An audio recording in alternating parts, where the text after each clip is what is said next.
I'm giving my mom a smart digital picture frame for Christmas this year, and I decided to personalize it with a custom frame so that it matches my mom's style and decor. I'm going to show you how to make it, and also how the same idea can be used to make a regular picture frame with a fun secret compartment. You'll see they're easier to make than you think. Before I begin, I want to say a special thank you to Cricut for sponsoring this video and giving me the tools to make my ideas come to life.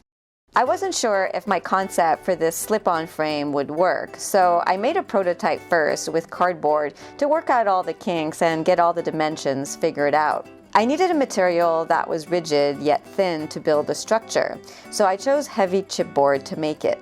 You can also cut this material with an x-acto knife, which is great, but this project requires a lot of precisely cut components, so I was really happy to have my Cricut Maker machine to do all the cutting for me.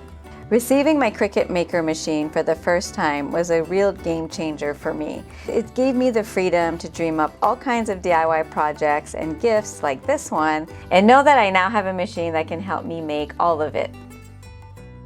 The Cricut Design Space software really makes it easy to create all the components that I needed, and everything can be saved so I can easily recreate this project later if I want to.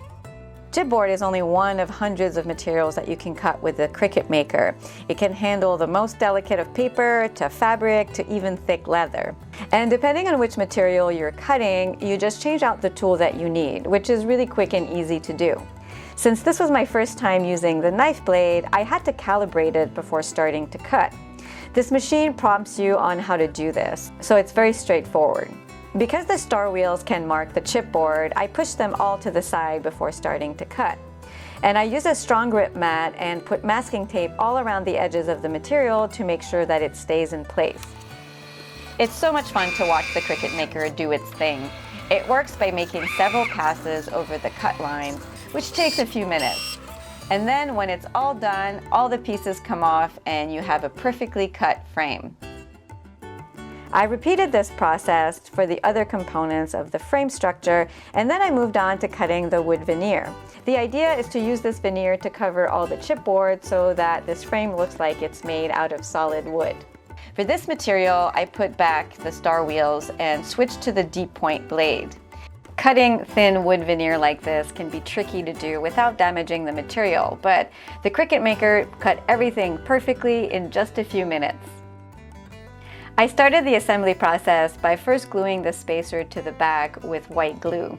It's important to apply even pressure so that the chipboard glues evenly everywhere and stays flat. The more clamps you have for this, the better. Then I glued 3/4 inch wood dowels around the perimeter of the front piece. The bottom dowel is a few millimeters higher than the edge, and that's so that the digital frame can sit centered in the opening. Then I glued the back piece, and finally I glued all the veneer. That was by far the trickiest part of this assembly because the veneer has a tendency to curl up with glue on it, and again I had to apply a lot of pressure to make sure that it all adhered evenly everywhere. The combination of the wood dowels and the spacer make the perfect width for the frame to slide in without flopping around once it's inside. Happy with how this was working out, I moved on to covering up the sides with strips of chipboard covered with veneer. Masking tape here served as improvised clamps while the glue dried. The last step was sanding and then adding a few coats of matte polyurethane. Now this digital picture frame is ready for its upgrade. This sleeve instantly makes this more elegant and substantial looking, and keeping the back open allows for all the heat to dissipate and also gives access to the power cord connection. I thought that this design would also make a great analog frame with a secret compartment. I built it essentially the same way that I built the other frame, except that I added a pocket to the front to hold the picture, and I also made the cavity a bit thicker. When the removable top is on, it looks like any normal frame, but it's easy to take off and then stash some money, jewelry, or whatever other small items you want to keep a secret.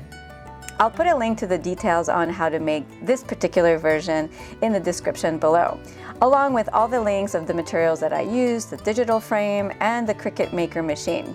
I'm tempted to keep one of these frames, they look so good, but I think my mom will enjoy both versions, so they're both heading her way for Christmas. Well, I hope you've enjoyed this video, and a huge thank you again to Cricut for supporting this channel and for giving me the tools to make my wildest DIY dreams come true. I think it would make such a wonderful Christmas gift for any DIYer or crafter out there.